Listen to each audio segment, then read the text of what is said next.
Exactly 1 o'clock on the nose, and you're right on time for what is making news at this hour. This is KBC Lunchtime News. A lot in store for you from general news and much later matters sports. I'm Doreen Arange. Byron Abuli is our sign language interpreter.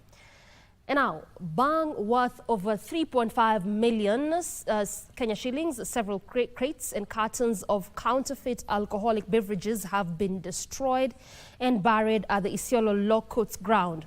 This is after the conclusion of their respective cases. Chief Magistrate Lissi Mutai, who presided over the activities, said this was to ensure that the outlawed substances never made it back to the market.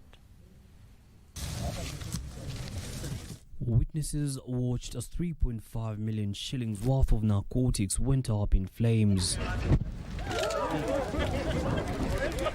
Crates and cartons of counterfeit alcoholic beverages were destroyed after a court case involving them.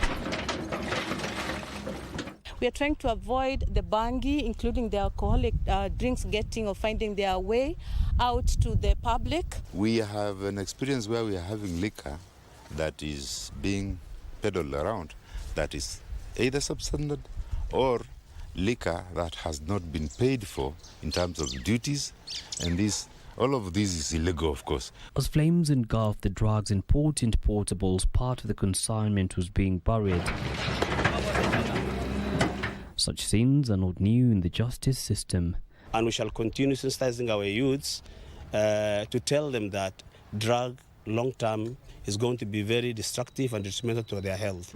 Ili tuhakikisha kwamba tumeokoa vijana wetu ambao wameangamia kwa miandarati. This is the second time in just over 5 months that such a consignment has been destroyed here. For locals, it is a step towards the right direction. Roffa reporting for Lunchtime News. Now, the Kenya Red Cross Society has received financial support of 20 million Kenyan shillings to be utilized in bolstering health services to communities affected by floods in the country. The Intergovernmental Authority on Development said the money will be channeled towards the enhancement of medical facilities, ensuring the availability of essential medicines and supplies, and providing critical training to healthcare professionals in flood-affected counties. More than 300,000 people were displaced by floods in April, and essential services were crippled, including healthcare facilities. IGAD, in collaboration with our esteemed partners, recognizes the pressing need to address the healthcare challenges the affected communities face.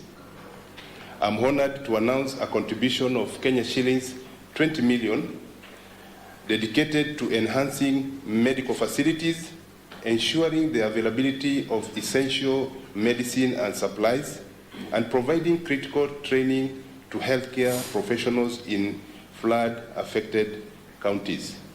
The floods are having a massive impact in terms of reversing the infrastructural gains and development that all our countries are making, especially around roads and hospitals, and meaning that in the last flood period, about 73 health facilities were completely underwater, losing medication equipment. Even after floods, we have to make investment back to these health facilities to make them operational. The Forum for African Women Educationist Kenya has embarked on a campaign dubbed Imarisha Msichana to raise awareness on the rights of the girl child in the society, with sensitization programs focusing on 20 counties in a bid to reduce teen pregnancies in Kenya. Speaking in Machakos after holding a sensitization forum for boys and young men, Harrison Ochola, an officer at Far West, said that to achieve an equitable society, men should be engaged in conversations that will help them become champions of girls' rights. When you look at that, 60% of boys are still accessing education compared with the 40% of girls accessing education. Therefore, it's very clear that girls bado wako nyuma ikiwa mambo ya masomo. And that is something, that's why we believe as far as Kenya, we work with the data and the research on the ground. It is very clear that the girls still need more effort to be done on them. So as far as Kenya, we are really working with these boys so that they help us promote the girls' education. Over 40,000 girls in West Pokot are set to benefit from free sanitary towels that will go a long way in addressing their menstrual hygiene. Speaking while distributing the sanitary towels, West Pokot woman representative Rael Auletum observed that the girls have been using old clothes and blankets as sanitary towels. This has affected their academic performances, as most of them missing class during their menstrual periods, while others eventually drop out. She said the provision of free sanitary towels will also restore the girls' dignity and enhance their health. Na pia itazuia mambo ya early pregnancies kwa sababu wasichana wetu wanapokosa hizi sanitary towels, utakuta kwamba wanapodanganywa na wenzao wavulana kwa sababu ya kupewa shilingi 100 ya kununua soda. Hapo ndio inachangia wanapata mimba ya mapema, na hivyo wanapata early wana drop out of schools, and that is why drop out of girls in our county has been on the higher side. To some education matters now, where the director of TVET institutions, Meshach Oproa, has stressed the need to standardize equipment used in training in all TVET institutions.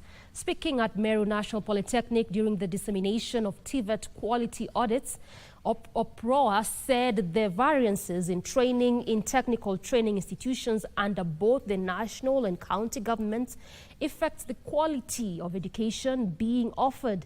He added that they are in the process of procuring state-of-the-art equipment for 70 technical and vocational colleges across the country. In the national government institutions, they have state-of-the-art equipment all over in the institutions. When we go to the county government institutions, most of them are still very low. They don't have those state of equipment to train the trainers. And that's something that they have found, which we are going to discuss about it so that we can have all levels of government standardizing in terms of the equipment. There is need to do rebranding and to put more emphasis at the vocational training center to make them more attractive, especially now to the current generation where they want everything to be cool. And now the Kenya Primary School Heads Association has inked a deal with Kasasa Africa, which is expected to transform learning in public schools. Kasasa Africa is a platform that enhances teaching and learning experiences through assessments and personalized learning tools. And according to Kasasa Chief Executive Officer William Guru, the organization will provide tutors with assessments aligned with the competency-based curriculum and planning tools. Using this program, it is introduced in our schools, then we will have lessened the work that the teacher has been doing, and even in the monitoring. Is going to be of great use to our teachers. Our teachers really need the kind of support that that helps them to then spend their time in doing what they really should be doing, which is focusing on the learner.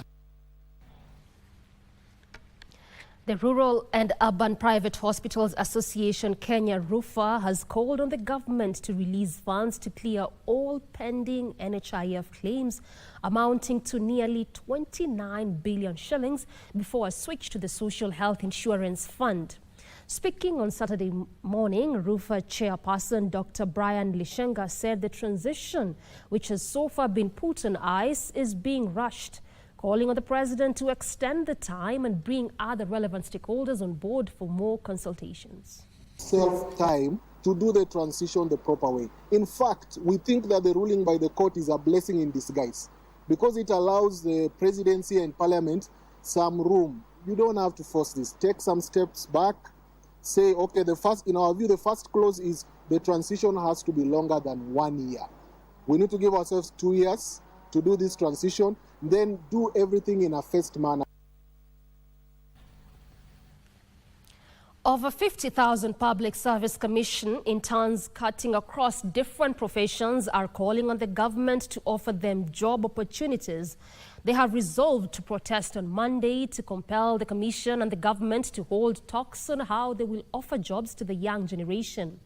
The trained interns from the government's Cohort 1 to Cohort 6 internship program says that after the program, none of them has been offered any job.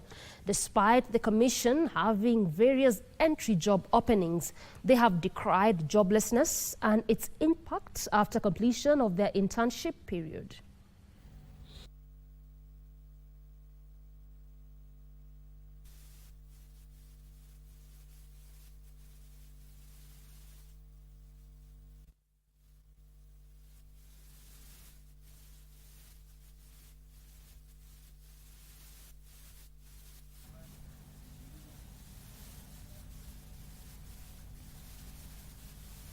To some politics now, where a section of lawmakers have differed on whether the president should reconstitute the leadership of the majority party in parliament as part of the demands by Gen Zs. While West Mugirango MP Steve Mogaka called for a total shake-up of the leadership of both minority and majority parties to match the cleanup at the executive, his Gatundu South counterpart, Gigi Kagombe, opines the current leadership has done no wrong to warrant any dismissal. This as leaders give views on how the next cabinet should be formed. After the cabinet dissolution by the president, some lawmakers, including member for West Mugirango Steve Mogaka, have proposed a similar shake-up on the parliament leadership and leadership of both minority and minority sides. The people have particularly expressed their anger and almost burnt us down in parliament. And to have elicited such wrath from the people of the Republic of Kenya, we cannot pretend that we will go back and conduct ourselves in the same manner as before and hope to take this country elsewhere. However, his Gatundu South counterpart Gabriel Kagombe rejected the call. That is not for the president to do, that's for the party to do. And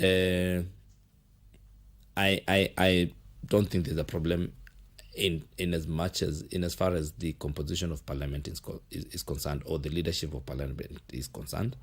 Elsewhere, MPs drawn from Baringo County say Kenyans should be ready for an all-inclusive government that will include the youth as the president reconstitute a new cabinet. Ashirikiane na Wakenya wale wote walete ndani ya serikali ndio Wakenya wote waweze kufaidika, kwa sababu yeye ndio rais ya Wakenya wote regardless of how they voted. Ile mawaziri utatutolea kulingana na mwito ya Wakenya. Sisi kama wajumbe tuko tayari kurudi bungeni na kusaisha kuambatana na sheria. Kitutu Chache North Legislator Japheth Nyakundi on his side appealed to the president to consider reappointing fired cabinet secretaries who are competent. Wale wazuri warudishwe, lakini kama kuna wale ambao wameshindwa kazi, ninakuunga mkono ya kwamba wale ambao wameshindwa na kazi waende nyumbani. Machakos Deputy Governor Francis Mwangangi warned against the opposition taking advantage of the Gen Z cause to enter the government. Lakini isikuwe ni kusikizana ya wanaume wawili. Out of pressure from Generation Z. Ndio ikuwe sasa wengine watupo nje, ndio maybe ODM ipate nafasi. In Busia County, County Assembly members welcomed the cabinet dismissal, saying when appointed, the new cabinet must deliver for the country. Tumeona rais pia ameona kulikuwa na shida kidogo kwa parliament na cabinet yake. I think that is a very good thing ambayo imefanyika. In Homa Bay County, Governor Gladys Wanga noted an increase in revenue collection in the wake of escalating tensions stemming from Gen Z's threat to take her office. We are doing water projects across the county. We are doing roads projects across the county. And just yesterday we launched an economic stimulus program. Giverson Maina, Lunchtime News. Exactly 14 minutes past the top of the hour. We are due for our first break. We circle back with plenty more, including the latest and the sporting scene. Stay with us.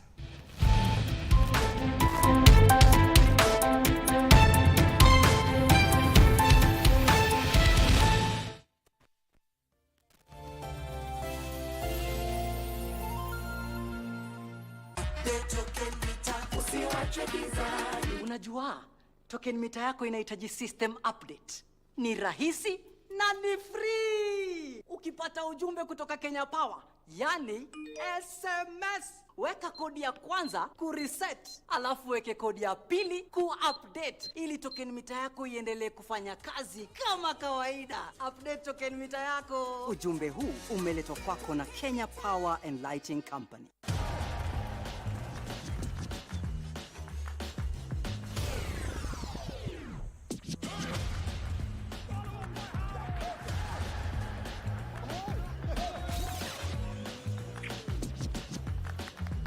This season, enjoy na GoTV. Beste yako wafuta. Tuna connect na ligi zote. Jishikie GoTV leo ujinice na the best futa live on Supersport. GoTV.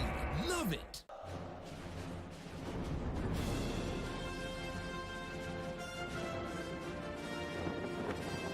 France welcomes the world for the Paris 2024 Olympic Games.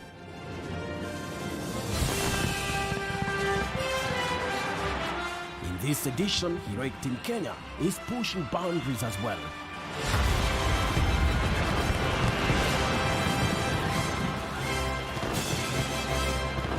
An Olympic gold medal.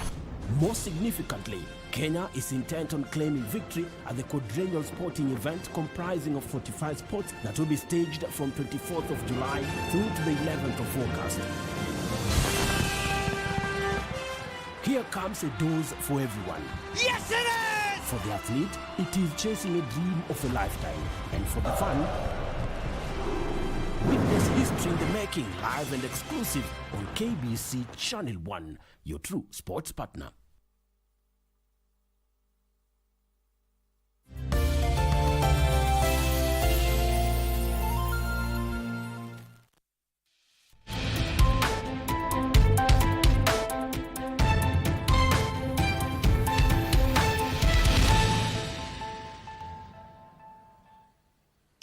Welcome back.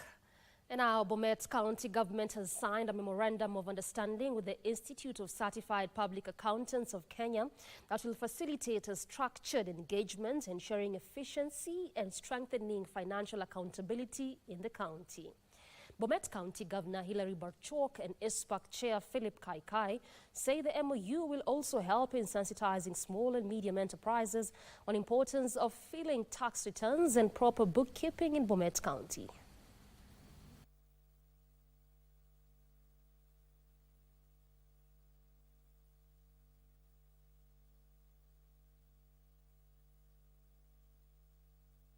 I think there is a lot of debate that we now have currently in public, particularly touching on our budgets and how we operate as government.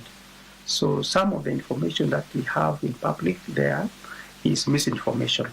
So I think through this structured engagement that we have now started with this pack, we will be able to move out to the community to sensitize the public, particularly on our budgeting processes and what they need to look at even when we are budgeting as county governments or as the national government. The aim of this is to improve. Bomet has improved quite some time from adverse reports initially, and now they are qualified reports. We expect that this MOU signing and the issues in will be able to help us to move to a clean report, what is called a qualified report.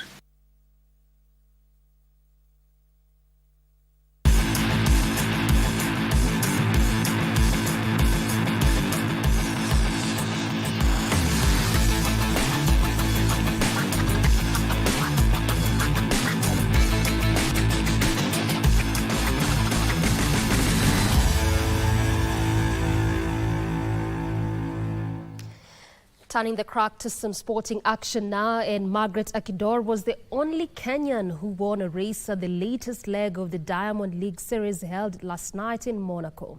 Winning the women 5,000 meters as her compatriots Lilian Kasait and Caroline Nyaga finished 11th and 12th respectively. Timothy Cheriot finished second in the men's 1,500 meters. Timothy Cheruyot and Brian Komen were forced to settle in silver and bronze positions respectively in the men's 1,500 meters after being outpaced by Jacob Ingebrigtsen of Norway. Cheruyot finished second in 3 minutes, 28.71 seconds, slightly edging compatriot Komen. Margaret Akidor clocked 14 minutes, 39.49 seconds to win the 5,000 meters at the Monaco Diamond League meeting last night. Lilian Kasait and Caroline Nyaga finished in 11th and 12th positions respectively. Ingebrigtsen is absolutely back on form, and it's 3:26.74. A new Norwegian, European, and of course a new personal best for Ingebrigtsen. Aaron Kemei was fourth in the men's 800 meters in 1 minute, 42.13 seconds. Algeria's Sedjati Jamel won the 2-lap race ahead of Mohamed Atoui of Spain and Gabriel Toual of France. Edina Jebitok finished third in the women 2,000 meters, clocking 5 minutes, 26.09 seconds, behind winner Hull Jessica of Australia and Melissa Bryant of Great Britain, who was second. The next leg of the Diamond League series will be held in London on 20th July, just 6 days before the official start of the Paris Olympic Games. And now Novak Djokovic and defending champion Carlos Alcaraz will meet again in the Wimbledon final. Having met in last year's final in Alcaraz won, Djokovic secured his final place after beating Lorenzo Musetti in straight set, while Alcaraz ensured he played in his second consecutive final with a 3-1 victory over Daniil Medvedev. Novak Djokovic outclassed Italian underdog Lorenzo Musetti to reach the Wimbledon final and set up a showdown with reigning champion Carlos Alcaraz in a repeat of last year's final.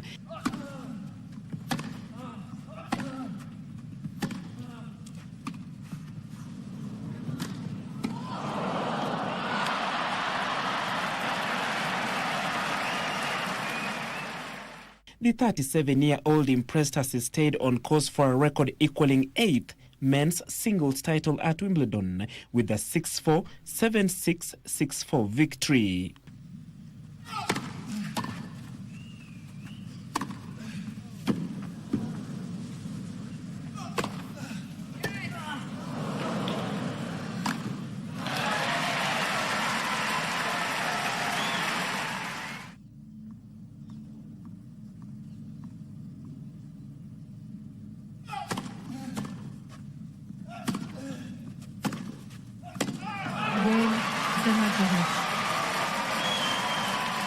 Djokovic will play 21-year-old defending champion Carlos Alcaraz, who clinched a 6-7, 6-3, 6-4, 6-4 comeback victory over 5th seed Daniil Medvedev in the first semi-final.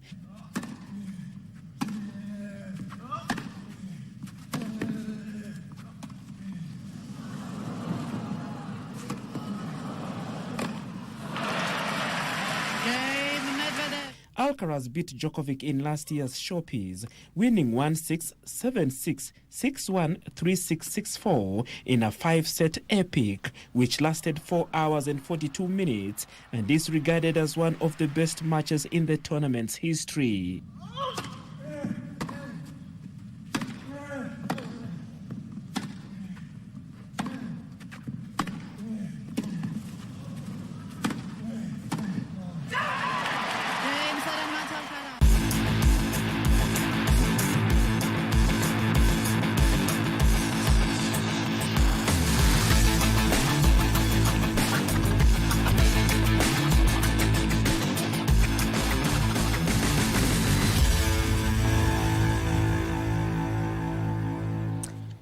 Now, Samburu County Women Representative Pauline Lenguris has appealed to the government to maintain the presence of special forces deployed in the area to ensure peace.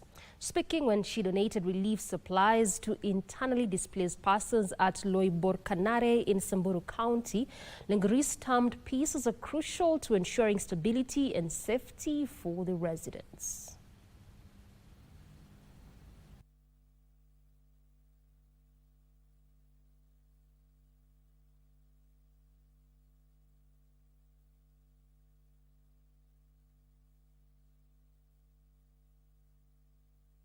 National government, as a Ministry of Interior, tuweze kuweka nguvu zaidi, kwa sababu presence yao kwa muda mfupi iliyopita imeweza kuleta usalama, na ni kwa pande zote, kwa upande wa Pokot na kwa upande wa Samburu.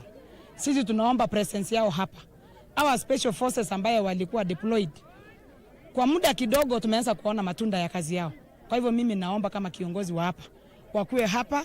Hata sehemu hii katikati yetu na Wapokot kuna sehemu kubwa ambayo wanaweza kuishi, waishi huko tuweze kupata utulivu, kwa sababu presence yao peke yake imetosha.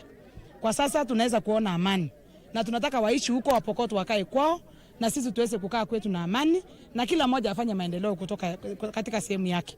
Kwa hivyo mimi nasema tu waeke nguvu, wasirudi nyuma na wasitolewe hapa. Nataka kuambia rais, tumeanza kuona matunda ya amani. Mheshimiwa Pauline Lenguris na mama county wa Samburu, na leo niko hapa Leborngare. Nimekutana na wakaaji wa hapa wa locations mbili, Pura location na Malaso, na hawa wenyeji wa hapa ni waathiriwa wa insecurity. Hawa ni watu ambao wamekuwa displaced sana sana kwa ajili ya ile vita. Sehemu hii ni sehemu ambaye tuna border Baringo, na wakati vita yetu ilianza kati yetu na Pokot wa Baringo, hapa ndio mara ya kwanza vita ilianza, na hawa wakaaji wote kila mmoja alitoroka kwao. Walipoteza mali, walipoteza watu, wengine bado wanaishi town hii ambayo iko nyuma yangu, bado wamekaa wakusanyana kama jamii kwa sababu ya ukosefu wa amani. Lakini leo hii mimi nashukuru Mungu kwa sababu tumeona utulivu kidogo. Baadhi ya watu wameanza kurudi makwao kidogo, kwa sababu sasa vita imetulia kidogo, na tunashukuru Mungu na tunatarajia tuweze kupata amani kamili katika sehemu hii, wote waweze kurudi makwao.